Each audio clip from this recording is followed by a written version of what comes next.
오늘도 이 새벽에 우리 예배당에 오신 우리 모든 성도님들 안에 하나님의 은혜가 넘치기를 소망합니다. 우리 함께 사도신경으로 신앙 고백하겠습니다.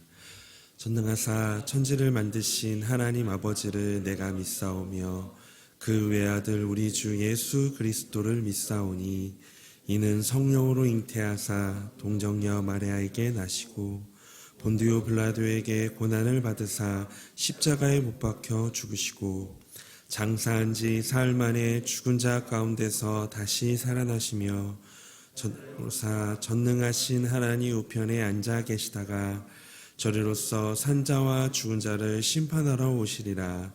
성령을 믿사오며 거룩한 공예와 성도가 서로 교통하는 것과 죄를 사하여 주시는 것과 몸이 다시 사는 것과 영원히 사는 것을 믿사옵나이다.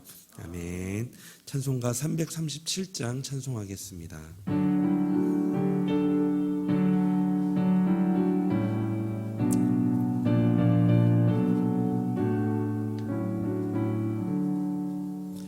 내 모든 시험 무거운 짐을 주 예수 앞에 아뢰이며 근심에 쌓인 날 돌아보사 내 근심 모두 맡으시네.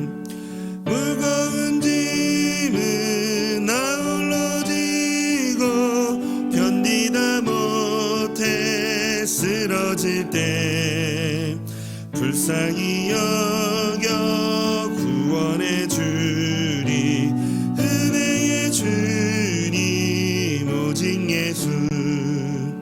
내 모든 괴로움 닥치는 환난 주 예수 앞에 아뢰이며 주께서 친히 날 구해 주사 넓으신 사랑 베푸시네. 무거운 짐은 아울러 지고 견디다 못해 쓰러질 때 불쌍히 여겨 구원해 주리. 은혜의 주님 오직 예수.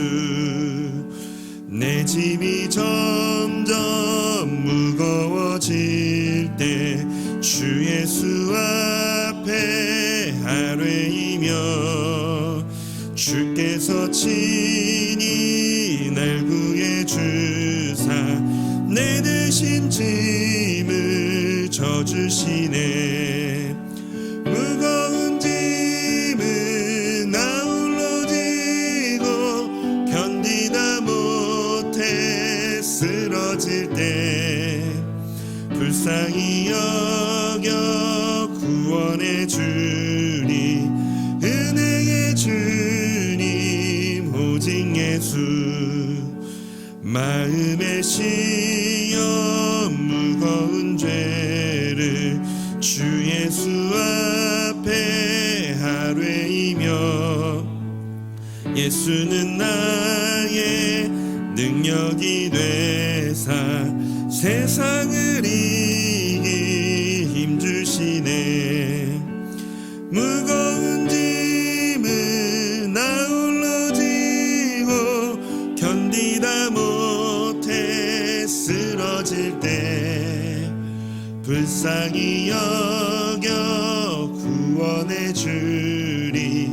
은혜의 주님 오직 예수. 하나님 말씀을 함께 보겠습니다. 오늘 하나님의 말씀은 사무엘하 2장 12절에서 32절까지의 말씀입니다. 구약성경 사무엘하 2장 12절에서 32절까지의 말씀입니다. 우리 한 절씩 교독하도록 하겠습니다. 넬의 아들 아브넬과 사울의 아들 이스보셋의 신복들은 마하나임에서 나와 기브온에 이르고 수리아의 아들 요압과 다윗의 신복들도 나와 기브온 못가에서 그들을 만나 함께 앉으니 이는 못 이쪽이요 그는 못 저쪽이라. 아브넬이 요압에게 이르되 원하건대 청년들에게 일어나서 우리 앞에서 겨루게 하자. 요압이 이르되 일어나게 하자 하며 그들이 일어나 그 수대로 나아가니 베냐민과 사울의 아들 이스보셋의 편에 12명이요 다윗의 신복 중에 12명이라. 각기 상대방의 머리를 잡고 칼로 상대방의 옆구리를 찌르매 일제히 쓰러진지라. 그러므로 그곳을 헬갓 핫수림이라 일컬었으며 기브온에 있더라. 그날의 싸움이 심히 맹렬하더니 아브넬과 이스라엘 사람들이 다윗의 신복들 앞에서 패하니라. 그곳에 수리아의 세 아들 요압과 아비새와 아사엘이 있었는데 아사엘의 발은 들노루같이 빠르더라. 아사엘이 아브넬을 쫓아 달려가되 좌우로 치우치지 않고 아브넬의 뒤를 쫓으니 아브넬이 뒤를 돌아보며 이르되 아사엘아 너냐? 대답하되 나로다. 아브넬이 그에게 이르되 너는 왼쪽으로나 오른쪽으로나 가서 청년 하나를 붙잡아 그의 군복을 빼앗으라 하되 아사엘이 그렇게 하기를 원하지 아니하고 그의 뒤를 쫓으매 아브넬이 다시 아사엘에게 이르되 너는 나 쫓기를 그치라. 내가 너를 쳐서 땅에 엎드려지게 할 까닭이 무엇이냐? 그렇게 하면 내가 어떻게 내 형 요압을 대면하겠느냐 하되 그가 물러가니라. 아브넬이 창 뒤끝으로 그의 배를 찌르니 창이 그의 등을 꿰뚫고 나간지라. 곧 그곳에 엎드려져 죽음에 아사엘이 엎드려져 죽은 곳에서 이르는 자마다 머물러 섰더라. 요압과 아비새가 아브넬의 뒤를 쫓아 기브온 거친 땅에 길가 기야 맞은 쪽 암마산에 이를 때에 해가 졌고 베냐민 족속은 함께 모여 아브넬을 따라 한 무리를 이루고 작은 산 꼭대기에 섰더라. 아브넬이 요압에게 외쳐 이르되 칼이 영원히 사람을 상하겠느냐? 마침내 참혹한 일이 생길 줄을 알지 못하느냐? 내가 언제 무리에게 그의 형제 쫓기를 그치라 명하겠느냐? 요압이 이르되 하나님이 살아계심을 두고 맹세하노니 내가 말하지 아니하였다면 무리가 아침에 각각 다 돌아갔을 것이요 그의 형제를 쫓지 아니하였으리라 하고 요압이 나팔을 불매 온 무리가 머물러 서고 다시는 이스라엘을 쫓아가지 아니하고 다시는 싸우지도 아니하리라. 아브넬과 그의 부하들이 밤새도록 걸어서 아라바를 지나 요단을 건너 비드론 온 땅을 지나 마하나임에 이르느니라. 요압이 아브넬 쫓기를 그치고 돌아와 무리를 다 모으니 다윗의 신복 중에 19명과 아사엘이 없어졌으나 다윗의 신복들이 베냐민과 아브넬에게 속한 자들을 쳐서 360명을 죽였더라. 함께 읽겠습니다. 무리가 아사엘을 들어올려 베들레헴에 있는 그의 조상 묘에 장사하고 요압과 그의 부하들이 밤새도록 걸어서 헤브론에 이를 때 날이 밝았더라. 아멘. 우리가 다 아시는 이 철학자 중에 이 소크라테스 아시잖아요. 이 소크라테스가 남긴 유명한 말이 있습니다. 바로 너 자신을 알라. 그런데 이 종교개혁자였던 이 칼빈은 이 말을 너희 영혼을 알라라는 뜻으로 인용했다라고 합니다. 너희 영혼을 알라. 나 자신을 알지 못한다면 이 비참한 이 자기 기만에 빠져 이 사리 분별을 우리는 잘 하지 못할 것입니다. 우리의 자신을 잘 알지 못하면요. 성경은 우리 자신에 대해 두 가지 지식을 가르쳐 줍니다. 하나는 인간은 창조 때부터 선천적으로 우수한 성품을 타고 났다는 것입니다. 하나님은 인간의 마음속에 이 선에 대한 열망과 영생에 대한 거룩한 소원을 심어주셨습니다. 두 번째는 아담의 타락 이후에 불행하게 된 우리의 처지입니다. 인간은 아담의 타락으로 말미암아 좋은 것들을 다 잃고 말았습니다. 부패하여 좋은 것을 다 잃어버린 우리의 마음에는 다른 사람들에게 아첨 듣기를 간절히 바라는 마음이 있습니다. 겉으로는 겸손한 척하지만 속으로는 자신을 과신하며 더 나아가 맹목적으로 자신을 사랑합니다. 또한 사람들은 자존심을 만족시켜주는 말이라면 거짓말도 쉽게 빠져들게 되고 마음이 교만해져서 하나님의 보좌까지도 올라가려고 합니다. 하나님께만, 심지어 하나님께만 돌려드려야 할 공로까지 슬쩍 취하다가 결국 하나님만이 받으셔야 할 영광의 자리까지 자신이 차지해 버리고 맙니다. 이처럼 인간을 안다라는 것은 처음 창조된 우수한 성품과 타락한 이후의 비참한 모습을 동시에 아는 것을 말합니다. 이 두 가지 지식을 동시에 가진 자들만이 타락으로 인해 잃어버린 이 성품을 회복하기 위해서 하나님께 매달리게 되어집니다. 오늘 본문에서 이 부패한 인간의 모습을 여실히 드러내주고 있는데요.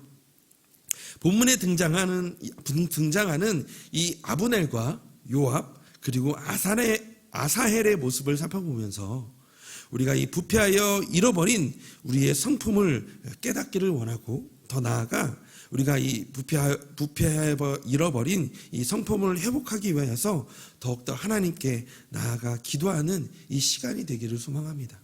그래서 먼저 우리가 이 부패한, 우리 본문의 말씀을 통하여서 이 부패한 인간의 모습을 좀 살펴보려고 하는데요. 먼저는 인간의 이 부패한 모습, 첫 번째는 무모한 도전입니다. 이 자신의 야심과 이 야망을 앞세워 사는 사람과 그리고 그의 인생은 스스로에게도 그리고 함께하는 사람에게도 너무나 비참하고 비극적인 결말을 맞게 합니다.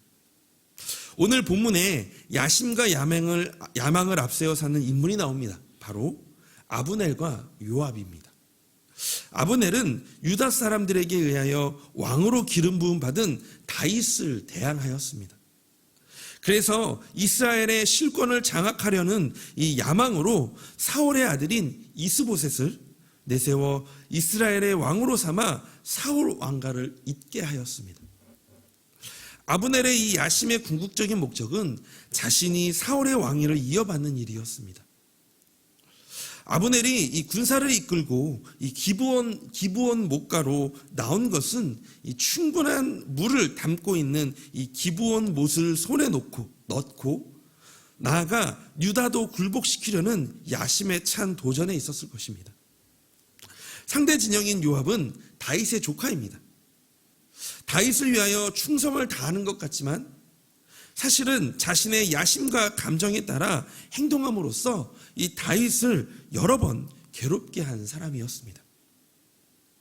아브넬과 요압의 이 마음 안에 잠재되어 있는 이 야망이 이 기드온 목가에서 만나서 적과 싸우던 이스라엘이 이제 사울 왕국과 다윗 왕국으로 나뉘어 형제끼리 싸우는 상황이 된 것이었습니다.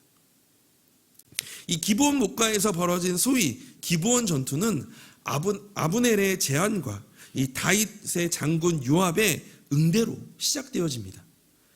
바로 14절 말씀인데요. 아브넬이 요압에게 이르되 원하건대 청년들에게 일어나서 우리 앞에서 겨루게 하자. 요압이 이르되 일어나게 하자 하매. 아브넬은 요압에게 소년들 즉 병사들을 뽑아서 이들에게 1대1 전투를 시키자라고 제안합니다.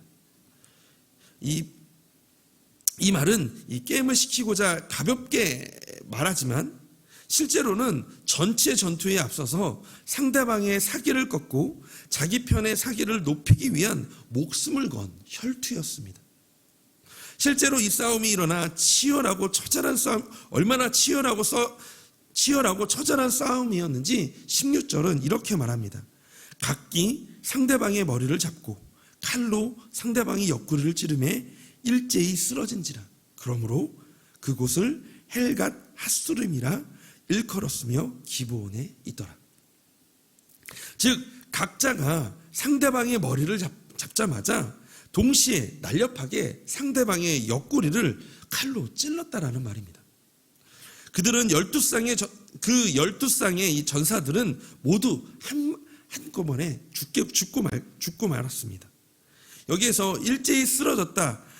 그래서 그곳의 이름을 날카로운 칼날들의 들이라는 의미의 헬갓 핫수림이라고 불릴 정도였습니다.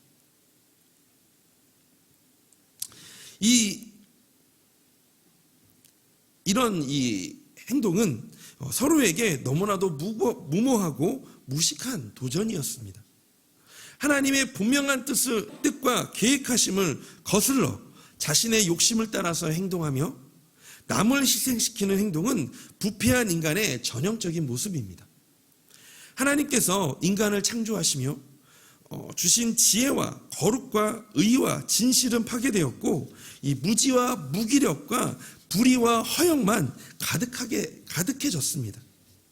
그 결과 하나님의 뜻을 알고도 무시하고 다른 사람을 나의 유익과 만족에 이용하며 희생시킵니다. 안 되는 것을 알지만 어떻게든 그것을 빼앗으려고 합니다. 빼앗던가 아예 둘 다 못 갖게 하던가.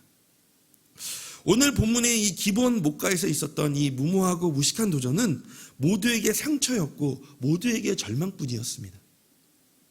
우리의 삶 속에서도 늘 우리 안에 아직 남아있는 이 부패한 인간의 모습이 하나님의 형상을 회복하며 주님을 닮아가려고 애를 쓰는 우리의 영혼의 발목을 잡고 놓아주지 않으려고 합니다.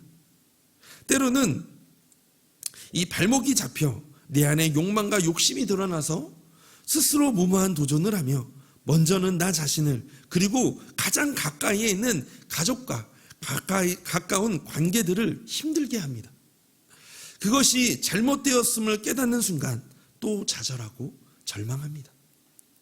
이것을 통해 삶이 생각대로 순탄치 않구나, 또 치열하게 살 수밖에 없구나를 깨닫게 하는 것입니다. 이런 모습이 인간의 부패한 모습입니다. 두 번째로 이 부패한 인간의 모습은 무모한 추격입니다. 싸움이 커져서 드디어 이제 전면전으로 확전이 되어집니다. 점점 전세가 다윗의 진영으로 기울어지면서 전쟁에서 지고 있는 아브넬을 추격하게 되었습니다.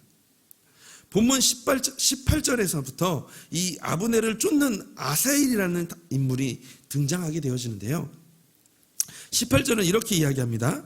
그곳에 수리아의 세 아들 요압과 아비새와 아사엘이 있었는데 아사엘의 발은 들노르같이 빠르더라. 아사엘은 요압의 동생이었습니다. 그의 특기는 들노르처럼 달리기를 잘했다라고 본문은 설명합니다.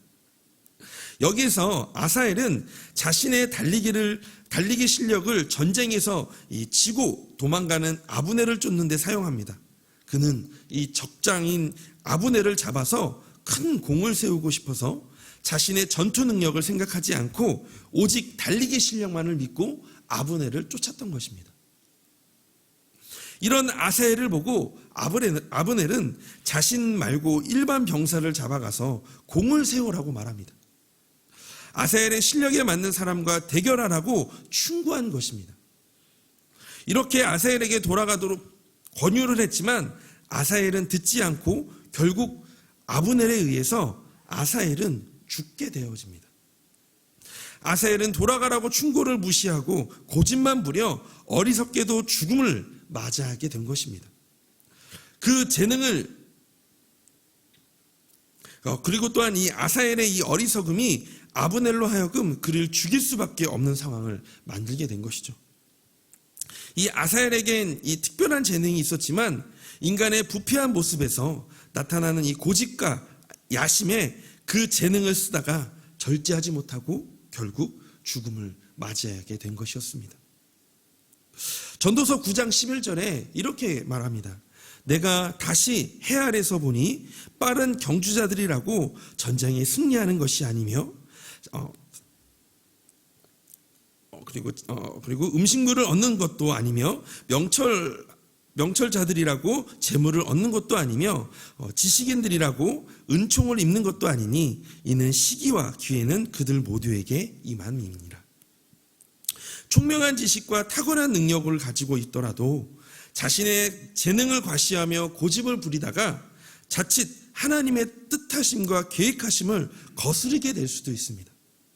또 이웃을 얕보고 독선적으로 행함으로 교만한 사람, 또한 시행착오를 일으키는 사람이 되기도 쉽습니다.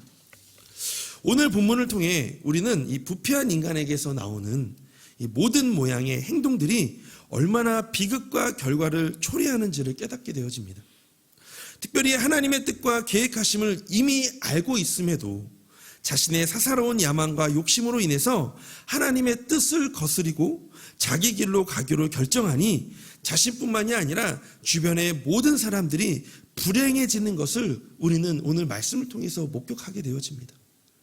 오늘 사실 본문을 읽어보시면 하나님에 대한 이야기는 전혀, 하나님의 개입이나 하나님에 대한 이야기는 전혀 나오지 않고 딱 아사엘과 그리고 또한 아브넬과 요압과 아사엘의 이 전투에 대한 무모한 이야기들만 딱 기록되어져 있습니다. 그래서 우리가 오늘 이 말씀을 묵상하시면서 봐야 될 것은 이 아브넬과 아사엘과 그리고 또한 이 요압의 이 숨은 그들의 이 모습들을, 부패한 모습들을 묵상하시게 된다면 오늘 우리에게 또 하나님 말씀하신 것들을 또 깨닫게 되어질 것입니다. 우리에게도 이와 비슷한 일들이 매 순간 매 시간 날마다 일어납니다. 늘 우리의 부패한 자아가 우리의 마음을 지배하려고 합니다. 그래서 우리의 영혼의 상태를 아는 것이 정말 중요합니다.